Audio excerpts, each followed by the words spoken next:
Hello and welcome to the Runpoint podcast. I am your host, Matthew. This is Sam. How you doing, Sam? Good to see you. Doing great. You too. Thanks. And this is we typically talk about AI and private equity, the intersection therein. Today we've got kind of a special day. We've got our first guest in the podcast, Shane Stearns, talk about the intersection of AI and go to market. Shane, how are you today? Doing well. Thanks for having me. So Shane is a go to market wizard. He helps early stage companies figure out their outbound strategy pretty holistically. He's not afraid to get his sleeve dirty. And what I'll say about Shane is everybody listening to this should strive to have the reputation that Shane has. Everybody that works with him constantly says, this guy's amazing. This guy figured out sales for us. Sam, I know he had at a time figured out sales for you. And so I think he's got a lot of interesting perspective on go-to-market and where we are right now in kind of SaaS and in B2B and in the business world. And I think it hopefully lend some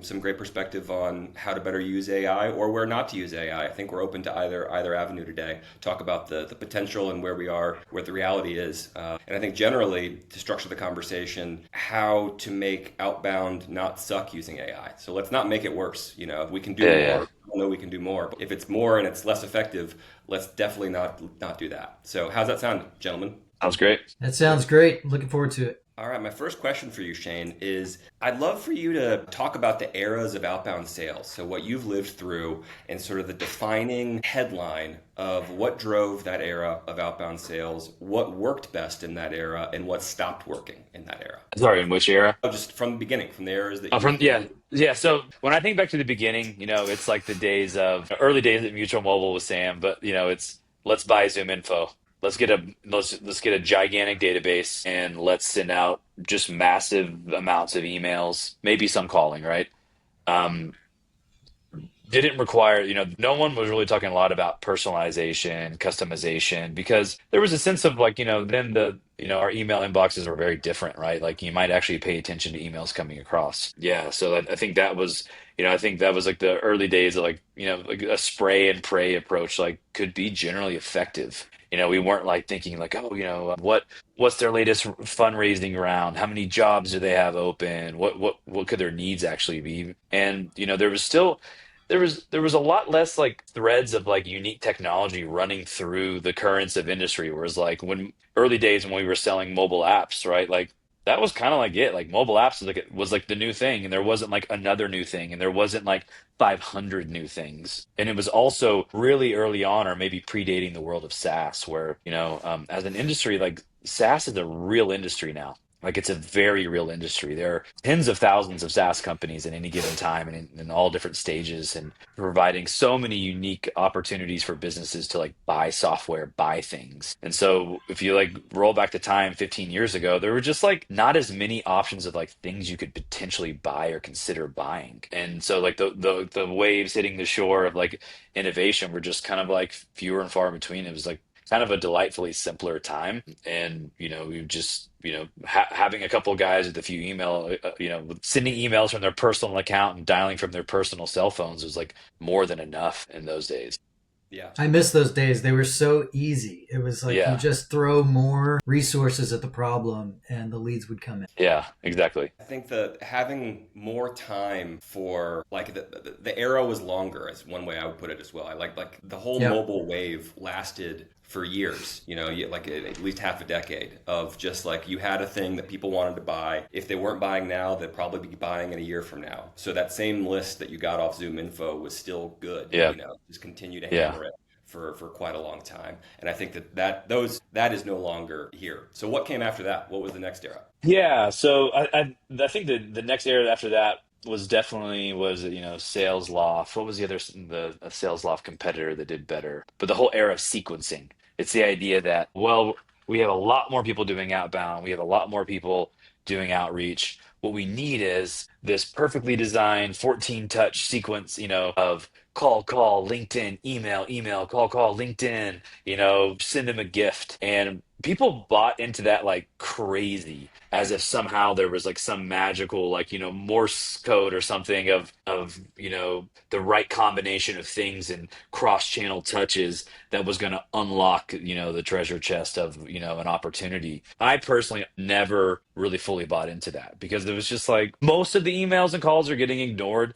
Like I always understood like the notion that some stranger is going to email you 13 times and oh look, they've emailed me again. Oh, it's they don't even know, they don't they're getting so many messages. The idea that they're going to even remember who's reached out to them, who's been calling them, that they're stringing that together is was so unlikely. Those companies did incredibly well selling sequencing software, and invariably, I'd get a new job and they say, well, in my W-2 career, CEOs would hire me and say like, yeah, we need to set up outbound. And, the first kind of wave is, we need to set up sequences and we need to get people in and run them through there. And we would do that and it would be the same results over and over and over.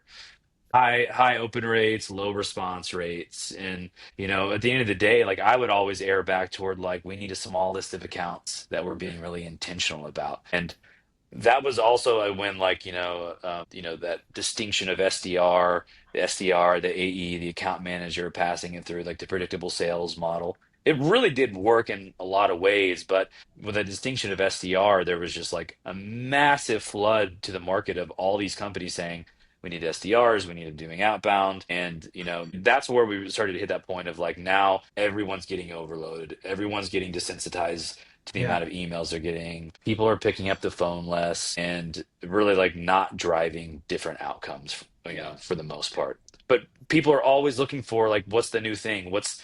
That thing didn't work. This is going to work. And there's always that sort of like initial wave of all this massive activity and waiting and seeing where all the dust settles and kind of finding that it didn't really change anything. That was the Marketo era, right? Which Yes. dovetailed with like the rise of content marketing, and everybody had to have a white paper, and your lead magnet was the thing that was going to get people into the top of your funnel, and then you were going to do lead scoring to track them. I know all that stuff still exists. I don't know if Marketo still exists, but It does. it never really lived up to its promise. Yeah. No, and we did that at Mutual Mobile too, where we went to that level of sophistication. Along that For sure. era too was like marketing was like, all right, well, we need to be content engines. Marketing was Hmm. right about that.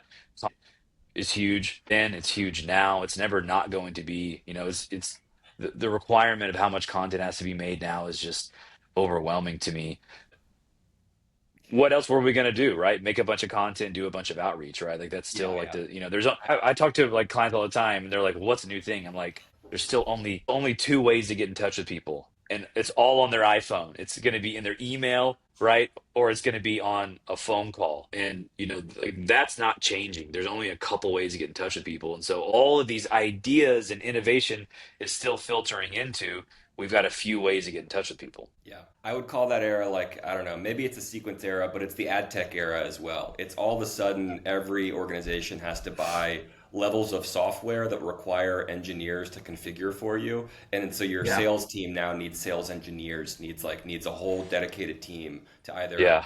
up your Marketo or your Sales Loft or your Salesforce Marketing Cloud and that all that whole thing. It had all Yeah. sorts of promise of not just like personalization, but the multi-touch attribution Yeah. and the lead scoring and Oh all my that stuff, God. but it tended to be so complicated. And one thing I saw that you wrote about on LinkedIn not that long ago was just like how everybody neglected the quality of the list for such a long Yeah. time. Yeah. And so if you're wasting time on a bad list, no level of sophisticated software is going to help with that. So can you talk a bit about that? Yeah, I think there's always like this idea that we're behind. We need to hurry up. We need to hurry up. We need to hurry up. Let's just get the campaign out. Let's get the thing rolling. I do also, before I jump into more of that, when, like with Marketo, it's like there's also this, I think there's a psychology to it of like, hey, there's a new thing. It's going to take us 9 months to set it up, but it's buying us time. It's buying me time at this job. You can't fire me for 9 months because we don't know if it's working. And it's also all those agencies out there saying, this is the new thing. It's going to take a while, and it just keeps buying us more time and it keeps us alive. But on the list side, like it's like I'm not the only one to talk about it, but like the truth is like if your list isn't good, then nothing else matters.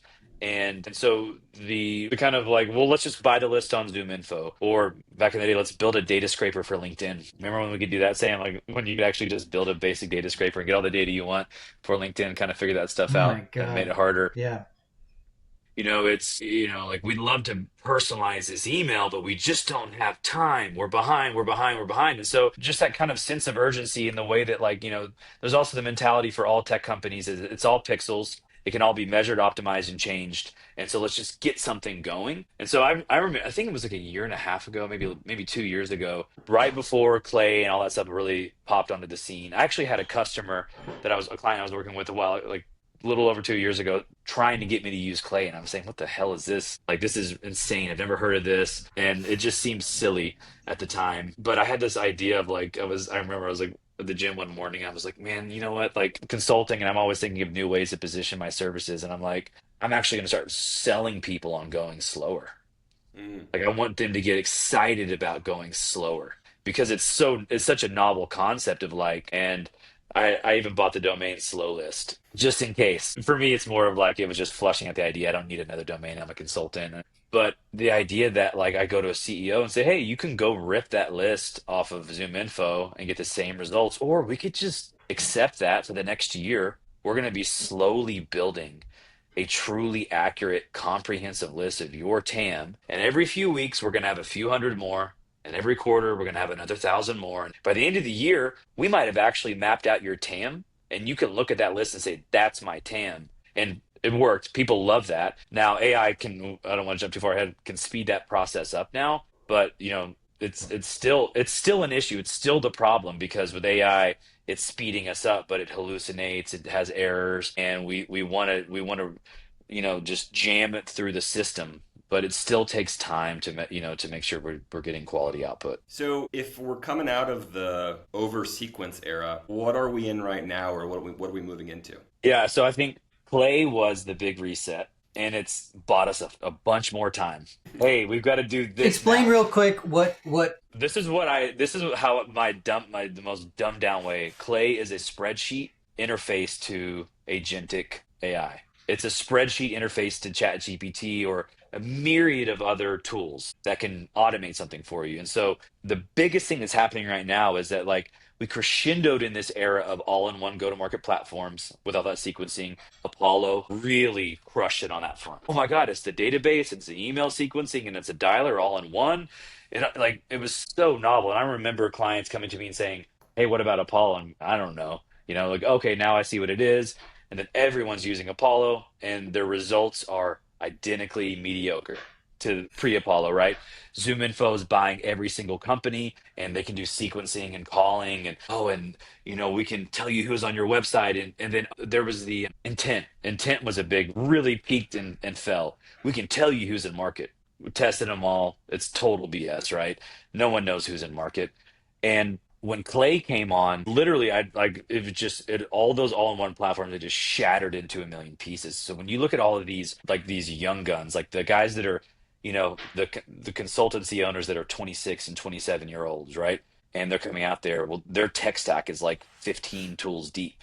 And now, like nothing is sexier than having a completely,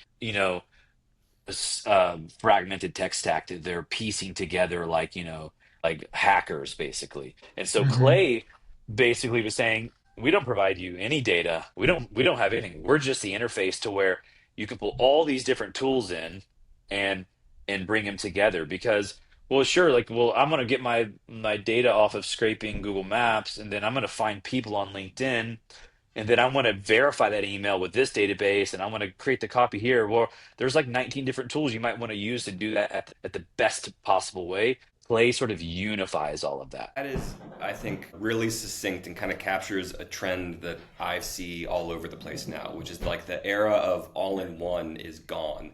And, Yep. and this era of a flexible ecosystem of best-in-class tools that you can stitch together yourself or AI can help integrate or automate is what we're in now. You can swap out a part and put something else in there if it's not working anymore, and a new model drops, so this part now gets better. And that I think we see that with our clients, and it's what we recommend much more Yep. often than any kind of panacea all in one. platform. Yeah, yeah. Shane, do you find people struggling with that? Because I know I've experienced this with some of our clients where there's a desire to buy the way that they've always bought, which is we choose a system. We're going to be on ChatGPT Enterprise, and that's where we are. We're going to be on Google Drive. Do you see them resisting that trend towards fragmentation, or No, well, how do you? now it's like it's the new shiny thing. Like right now, no one can do it in-house, and it is. We kind of jumped over an era, by the way. While that all-in-one was happening, it was the era of SDR agencies, Mm. right? Well, just Mm, outsource your cold calling, outsource your email. Invariably, they're all awful. Like it's a. And now someone listening to this has it worked for some people? Yeah, and like in strange, weird cases, it does work. But like, I don't even know the names of like I think science was a big one, right? Like the amount.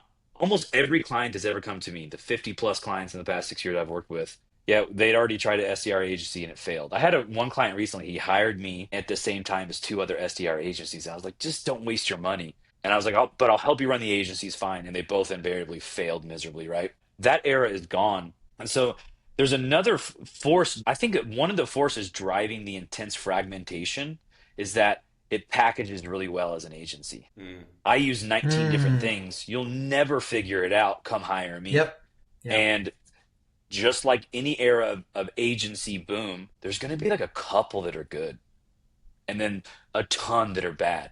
Whether it was a mobile app agency or a cybersec agency or an SDR agency, it's the same in all of them. And there's a couple that are actually the real ones, and so I think that's a big thing. So when people are when companies are out there seeing all of this on LinkedIn of these guys saying, "Yo, here's my tech stack," I've screenshotted so many of these, and I go back later and I look at it and I'm thinking, stupid, like because at the end of the day, it's all boiling down into an email that we send to a person and how many different things can actually change, like how much variation is going to ultimately be in that email that you send out.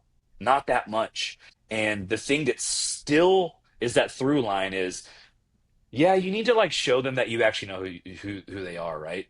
I get emails all the time because I'm listed as founder. That's my title for my one person agency. I get emails all the time about fundraising. Hey, Shane, we'd love to help you with fundraising. We see what you're doing at Sprinter Strategy Group and it's amazing, right? And they don't know who I am and they just pulled a founder list. So you do need to be like, yeah, hey, I see that you run marketing here. Okay, sure. They like that. But what's most important is that you have some sense of some problem that they have and an interesting way to talk about their problem and a story about their problem. No amount of AI is ever going to be great at just figuring that out. So buyers right now are very intrigued by the go-to-market engineers. They're very intrigued that somehow now it's going to be more effective because we're using AI, but the vast majority of it's still just the same outcomes. But It's why just a can't bunch of you? sexy ways to make it look cooler. But Shane, why can't you just make a better version of that? Yeah, I get those emails all the time too. You like for the wood shop asking me if we want fundraising and stuff like that. Yeah. But what you said is a really good point. If you're in the email, rather than coming at them with, "Oh, I saw this great work that you did based on this LinkedIn post. I saw your portfolio," which everybody knows is complete Yeah. BS. If Yep. instead you just focused on, "Hey, look, all wood shops have this problem. Do you need more Yep. whatever? Do you need more nails?" Can you not just write better emails if you're thoughtful? If you're actually thoughtful about that using AI, Yeah. does that not So, work? so you can the actual writing the emails, yes, but it's still like you have to know what's going on. Like, can an AI tell you what's really good? Is ChatGPT going to help me uncover this really deep thread within an industry? I don't know, maybe. Like, if I'm sure there are people out there that are amazing at using deep research or something, right, through Yeah. ChatGPT. But like, if I go to a client right now, like I'm not like a real example. I work with a startup, an amazing startup called OpenCall. They're AI phone agents, and they're the best. I'm so lucky that they're actually the best. My client is the best in that industry, and we know what's going on in a couple of industries. I'm not going to say it out loud, obviously. We know exactly what's going on in a couple of industries. How do we find out? Well, we managed to get a bunch of calls with people in that industry, buyers in that industry. We thought we knew what the thread was, and now and then we really figured out what the thread was. What's actually the thing that gets them super excited. And so now when I pick up the phone and I call one of the owners of these pretty big businesses in the healthcare space, I know exactly what to say. It's Yeah. nothing to do with AI. Now we're selling an AI phone agent that can talk to their patients and customers and book and sell things without using humans. But like at the end of the day, like that's most of like rocking an industry and knowing how to talk about it can only come through those human interactions and really intelligent people pulling that thread out and refining it into something good and then going and so my method still to this day, and this is where I differentiate against all agencies, since when I people do what I do, is that I'm phone first. Because how much can you learn from an email? You're getting the vast majority is no one responds. The second, by volume, the biggest group doesn't respond. The next biggest group says go away. The next biggest group says that's kind of interesting, and then the next biggest group is I'd like to meet with you. And that's a very small group. And so you'll see like a lot of these email agencies saying, positive replies is their main metric. Positive reply means they're not telling you to go away. Right. It could be, oh, okay, well, what do can you tell me more? And your ability to learn from that is very small, right? Because you're only going to learn through interactions, and you're split testing and trying to, learn from mostly nothing to modify your email. So I'm always like, what if I built that really good list and I just tried to talk to 40 of them in the next 3 months? And so I have another client right now. It's the hardest thing I've ever done. And again, they're the best in what they do. They add agentic search to any website. Oh, I can plug into your CMS, and if you have a really technical product, I can just on your website ask your agentic search, do you even do this thing I want to do? And it can give great results, right? I'm selling to SaaS CMOs. Imagine that. Imagine how miserable that is. I got a cold call VPs of marketing, SVPs of marketing at large SaaS companies, right? They invented this system, and so when they get a cold call, it's the worst, right?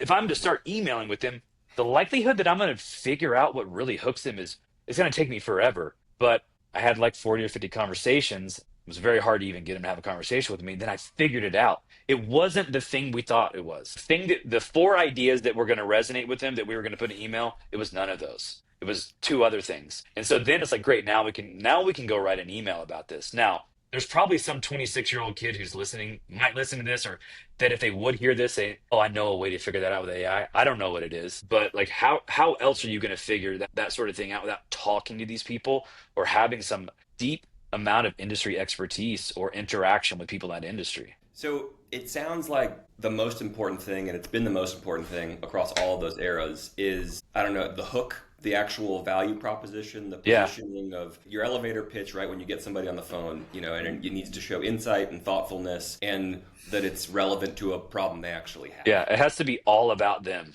and Right. nothing about you, right? I mean, even Sam, those videos we used to make back in the day. We think, oh, Mhm. there's all these sports companies that are probably trying to figure out how to have a connected sports ball. What if we made a video just about the connected sports world? It was all about them and not about us and what we can make, right? And that same stuff is. I was talking to someone that we worked with in those days who's now, trying to fire up an AI agency. Like, hey, everybody wants AI, and he's like, what works now? You're an SDR.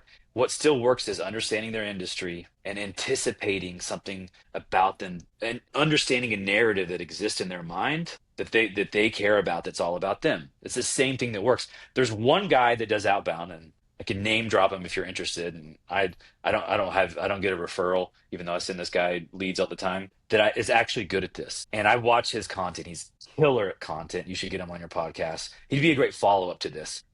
Who is it? His name is Kellen Case Beer. His last name, like case of beer, but no of. Just Kellen, Kellen. He runs something called the Deal Lab. Like at our age, right? Like I'm 40 now. When you see a real one, you know it. They're so rare. They're so rare when you see someone that's running a real business, especially in services, because it takes so much honesty and like hard work to do good work, right? And I watched his content recently, and so to give some context to this, there's this idea that, okay, well, if I put this list in a clay table and then I have this agent go find all this information about it, I can write this crazy customized email with all this real data about all these things, but none of that matters about how much money they raise or how many jobs they have open, because there's really not that much information you can find out about a company or a person online that's really going to tap into whatever those key narratives are. And so, the emails that are coming out of Clay are hyper personalized in a way that doesn't really resonate, because it's just Right. all these things Mhm. about me, but not about this problem that I have lying underneath. And the thing that really works is sort of this kind of why should, what's the story you're telling me? And he talks about this in some of his content. I'm like, I love it because I'm looking at it saying, I knew this all along. So validating to see a young guy that's really crushing it arrive at, it's, that kind of self-validating way of like, yeah, okay, I'm still right. Still the good stuff. Because ultimately the good email is going to be that unique thread that like, wow, you know this thing about my problem. So let's talk a bit more about AI across the sales lifecycle. The question, how I frame it to you, is what role does it play across the lifecycle, and what can it do well right now? Yep. What can it do well if you really know what you're doing and you're good naturally and all that? Everything goes right, right? The bucket do. Here's how And I other use it. areas, it sucks. It's going to continue to suck. Yeah, so here's how I use it today.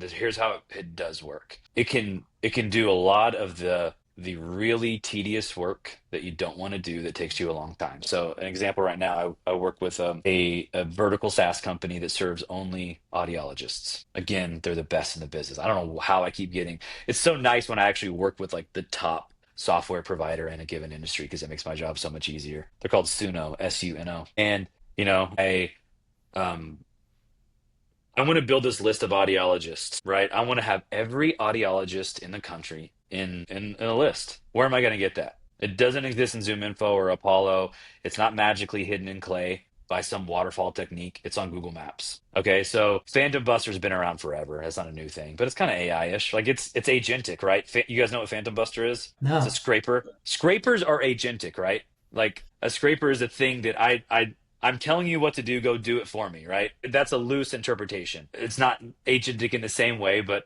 so Phantom Buster, I say, great. Long story short, I configure it. I know how to use Phantom Buster, and I can scrape every audiologist off Google Maps in the country. And I do it by state. I have this giant list now, and it's gonna be dirty. There's gonna be things in there that, oh, you're actually an ENT. Oh, you're Costco or Sam's Club. We're not selling to you. But now I suddenly have this raw list of every single audiologist in Austin, Texas, and I'm certain that it's everyone. Because if they're not on Google Maps, they don't exist, right? Okay, so now if it's before the era of where we are with Clay, that I'm going on every single one of these, I'm opening their website, I'm looking to see who the owner is, putting that owner's name in a column, and then I'm going to LinkedIn and I'm searching for that owner's LinkedIn address. Now I put that raw list in Clay and I do new tab, right? New column. Hey, go to their website, tell me the owner is, and report back only their name. If you can't find it, tell me you can't find it. Otherwise, they'll give me some, super long paragraph of how they couldn't find it. Great. Now I have every owner's name for this list of 1,000 audiology clinics. Next column, go on LinkedIn, reference the company name and the website and this name that you found for me and find me their LinkedIn. If you cannot find it, just put cannot find. And invariably, so then I'm using AI, I'm using these agents, which is just Chat GPT. I'm not even, I'm sure there's less expensive ways to do it than I'm doing it. And they find every single, and what would take me, let's just say it's 1,000 audiologists, it would take me several hours over a period of several days to do that. Now it just takes a few minutes of my time to configure it. I just copy and paste these tables, and in 4 minutes of my time, and it might take an additional 45 minutes to complete all the, to run all those actions. I now have a complete list of every owner and their LinkedIn. And then as soon as I have LinkedIn, I run a waterfall on cell phones, and I have out of those 1,000 clinics, I have 900 cell phone numbers. Some of these clinic owners are old school. If they're not on LinkedIn, they're probably not buying software, right? How do you get cell phone numbers from LinkedIn? So for whatever reason, so you might know this, but in Clay, that's the new thing is the waterfall. So you used to check one database. That's like hilarious.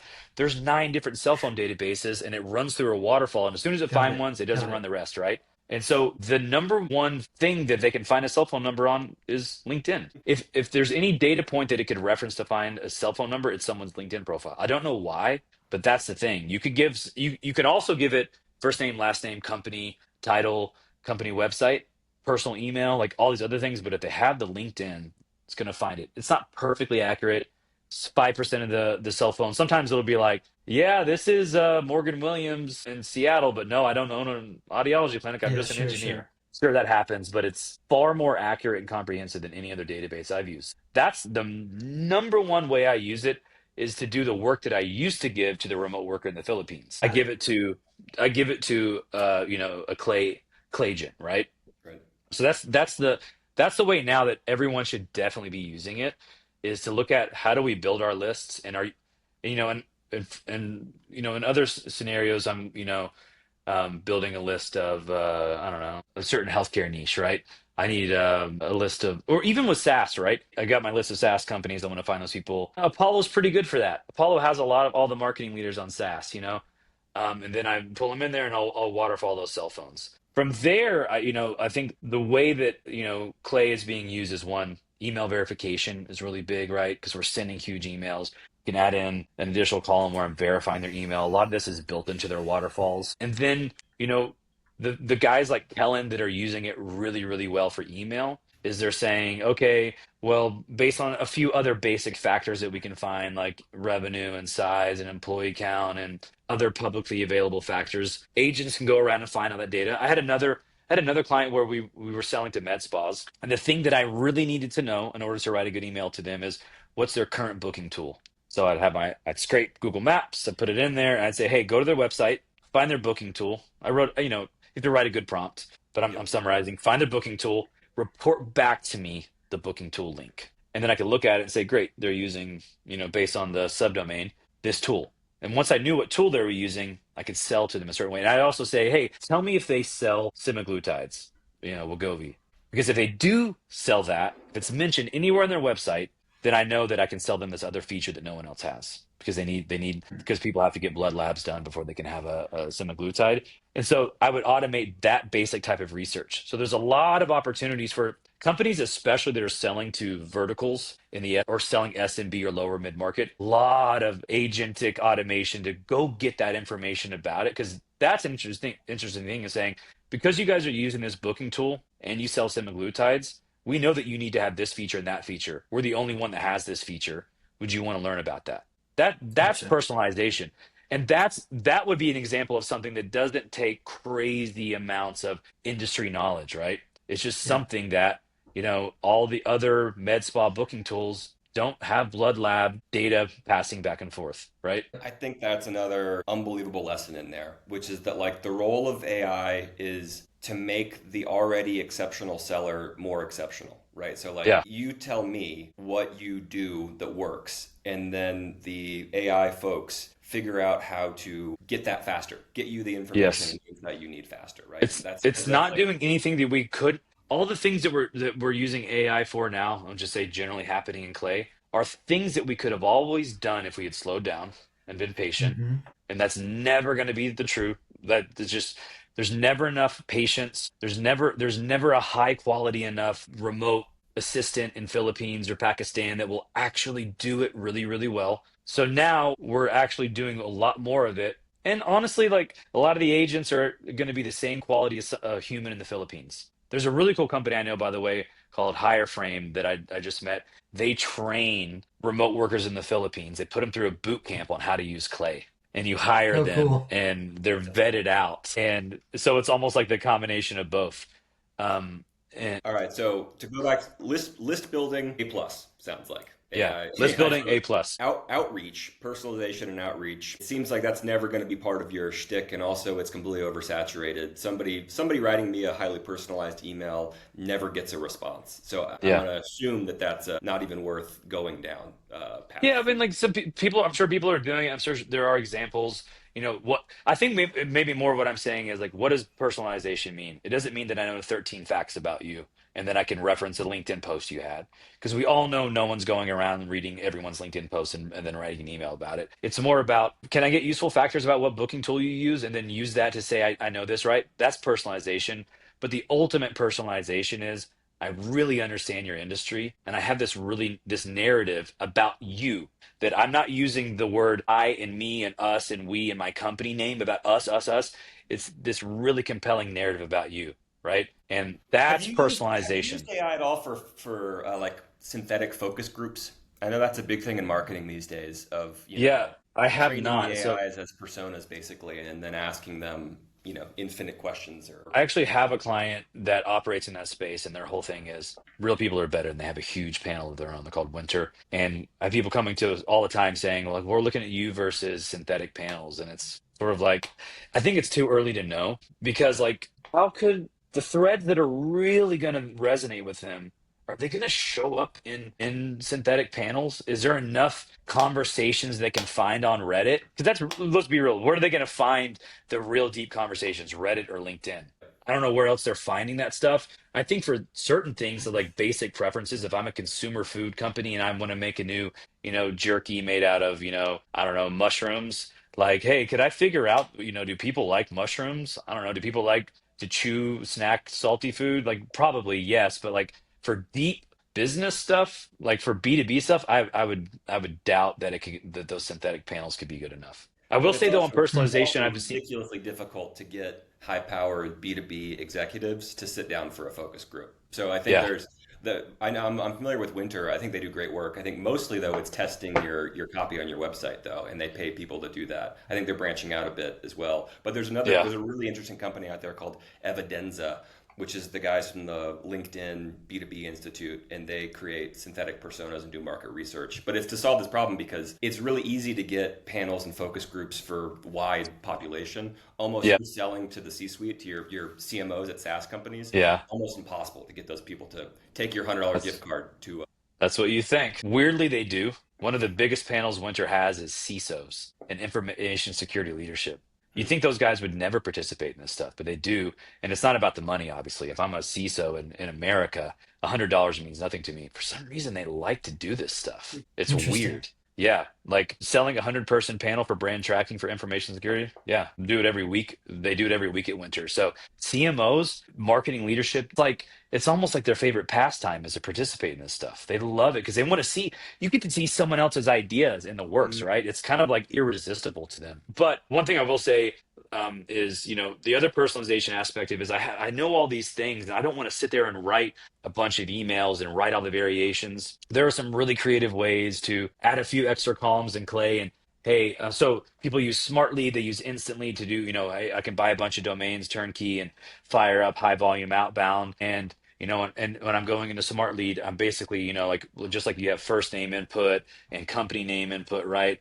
They'll have all these other variables for copy snippets that can be automatically generated. So you can use Clay to do a bunch of like automatically generate high quality variations of all these copies of different snippets that would be like unique to them based on various factors so that you're able to more effectively split test a bunch of ideas. Now, also none of these guys are quantitative researchers, and the idea that they don't even know what quantitative significance is to know, did I get enough emails and responses to actually say that, well, sure, this one got more positive replies, but like they probably didn't actually run a real study, But that's Yeah. another way people are interested in using it. And I also see another school of thought online where it's saying play is not for outbound. And I think it's a really great novel way to talk about Clay. It's about understanding, basically it's about lead scoring. And all of these guys that are 24 years old and they're selling people on this, they don't know that we can do the most crazy robust lead scoring in HubSpot and in Salesforce, and we've been doing it forever, right? And and so basically they're saying it's kind of this like outboard engine that is now doing a bunch of lead scoring. And so they'll say, oh, it's really great to know that like based on these factors, these are the 10% you should be calling because they'll actually pick up the phone and would be good to talk to. And these are the 20% that you should really hyper personalize and slow down. And these are the rest of the 70 you should blast with email. And so they're saying Mhm. it as a way of like, this is how you segment and score your audience in this new, deeply rich way. But the truth is, whether or not you guys have seen in companies, I've had a lot of clients that the way that they lead score in HubSpot blows my mind on the depth of which they're seeing all these interactions on the website and they know their company size and they know all these other factors about them. And so for all these young guys, it's the way to segment and lead score. But the truth is that all that capability already exists. It's just a fun new way to do it Yeah. in a way that buys more time to do something new, to make a bunch of money until they all realize it figures out that it's not actually doing anything different. Well, HubSpot's also expensive as hell. So I think that's Yeah. part of it as well. It is true. It's gotten a lot more expensive. Is Yeah. Clay cheaper? I don't know. Clay's pretty freaking expensive, and all these tools it racks up because you're Yeah. paying all these Right, credits. right. I want to talk. So, note taking and coaching, another area I would put, I want your take on with AI. Your anecdote there about you had 40 phone calls with a hard to reach buyer segment and tweaked your hook and your positioning along the way. Finally figured out the thing that was working. Is Yeah. there a world where you get there faster by having a smart AI with the right prompt listening better than you can listen to the conversation? I mean, for me, no, but I'm kind of like, how many guys have been in sales for 20 years that have a specialty in outbound? I'm just like I'm weird in that way. Like bodes well for me because everyone's like, "Is this real? You exist? Like you'll call for us?" So like my go to market works in that way. No, there's no way in hell that an AI could figure it out faster. Could they have figured it out? Maybe. But it's literally me getting no, no, no, no, no, and sitting there thinking, well, what's another thing I could say? And in this case, I had to figure out a couple things. One is, unlike any other audience with these marketing leaders, I had to figure out that I actually have to tell them up front, I have to do this. Is this Mike? Yeah, this is Mike, hyper skeptical. Yeah, this is Mike. What? Mike, it's a cold call. I know it. You know what a cold call is. Would you hear my pitch if it was actually really good? If it's really good, would you hear it? Yeah, sure, go ahead. It took me a month and a half to figure out that I had to do that. If I do any other industry, they hang up, right? Because there's something in a marketer that I might hear a good pitch that I can tell my team about, right? It might be a Hmm. pitch I want to write a LinkedIn post about. The second thing was the narrative about, oh, we can convert more people, we can convert more traffic with agentic search, totally falls flat. But if I said buyers are too lazy to read your website, they're not reading anymore. They're going back to Chat GPT and asking what it says. You're losing the narrative. That works, you Yeah, know? tickles And so insecurity. yeah, like it was just like it's a combination of these little things like that that now it's like I'll send 10,000 emails around this narrative now because I know what it is. So it's like AI note takers are amazing because ultimately I think what AI note takers do for you is when someone emails you and asks you that, hey, what about that one thing you told me you give? Oh shit, what was that? I go back and listen to note taker. I'm like, oh, I told him I'd send him that. I think that's still where note takers are good. Or if you have a massive team and you're trying to measure, like over across 50 different salespeople, what's not working, sure. But like individually, it's like it helps me remember the thing I forgot. Yeah. All right. So that makes complete sense to me. So Yeah. we're not replacing the A+ player, with AI or any of that. But what about the other side? You're training a new team and you've got, juniors that you hire for a new business they're getting their feet wet in sales. Do you think there's a role here for sales coaching, for listening, could it help them be more effective? Yeah, I mean, like Gong's been doing that for a while already. I feel like we listened to a bunch of stuff. My POV on this is, and very few people would disagree with this, and whether or not they do it is, you should never hire an SDR, even one, until you had a guy like me figure the system out. Whether it's a guy, what hire someone, whether it's a full time person that is so overqualified to do this incredibly well, they nail the system, and then go hire a bunch of people you can provide the list to call on, right? So if you have to hire a bunch of junior people to figure it out, could AI assist them to help them figure it out faster? I doubt it No, but because could they're it too. help you? You've already figured it out and you're hiring these people. Could it help you make Yeah. that system more, Yeah, so streamlined? right now I'm hiring a team that it's like the system's all in place, and now I'm just providing them the complete enriched list with 75 recorded calls of me booking the demo with that pitch, right? That's better than anything. When I onboard a Yeah, and team for a like, client, here are 75 call recordings of demos I booked. Here is the call script, and by the way, we build all the lists for you. Just pick up the phone. are you going as far as to transcribe all of those, figure out what works and what doesn't, give, like a model script based on those 75 calls, and then you could even close the loop and record individual calls from your new junior reps and score on how well they're tracking to the model. Is I that too think there, much? so I think that there is a version of like, yes, that has to be true. It'll never be me because it's not my skill set. If I ever brought on a a more data-driven co-founder, that would probably be the coolest thing to dig into. I'm just never going to do it because my brain doesn't think that way. Like, there's a huge opportunity there in what you're describing. I just don't know how to do it. I don't know if that's a Cool. great answer, right? But like, someone's going to That's do kind of that. what Like, we do. someone. So maybe we should just figure Yeah. this out. Yeah, maybe we need to figure that out because it would be really cool to be like, I'm analyzing this in my mind in real time on real calls and bobbing and weaving and pivoting and then, finding that like perfect jab.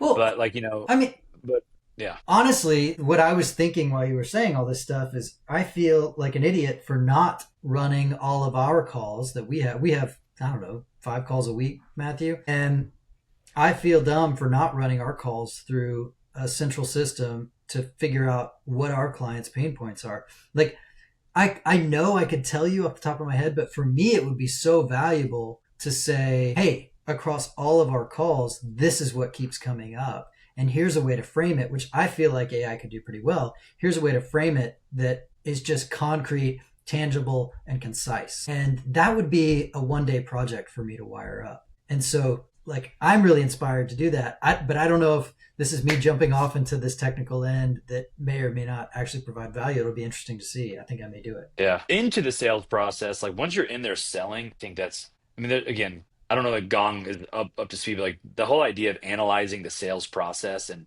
what things can be said and what things shouldn't be said, because it's so much more nuanced. You're live, it's hand to hand combat. There's so much to glean there, and people have been doing that. But, like on those first calls, being able to extract, and even in the cold calls, I mean, like if I had 50 cold calls, I'm sure that AI could analyze that and probably bubble up things that I didn't pick up on. Yeah. Well, cool. Shane, thanks so much for doing this. This was Yeah. awesome. I feel like we learned a lot. And yeah, I had a great conversation with you. Yeah, same. Yeah. Thanks, Thanks guys. a lot, Shane. Really good to see you again. Yeah, likewise. All right. Have a good one, guys. Bye. See ya.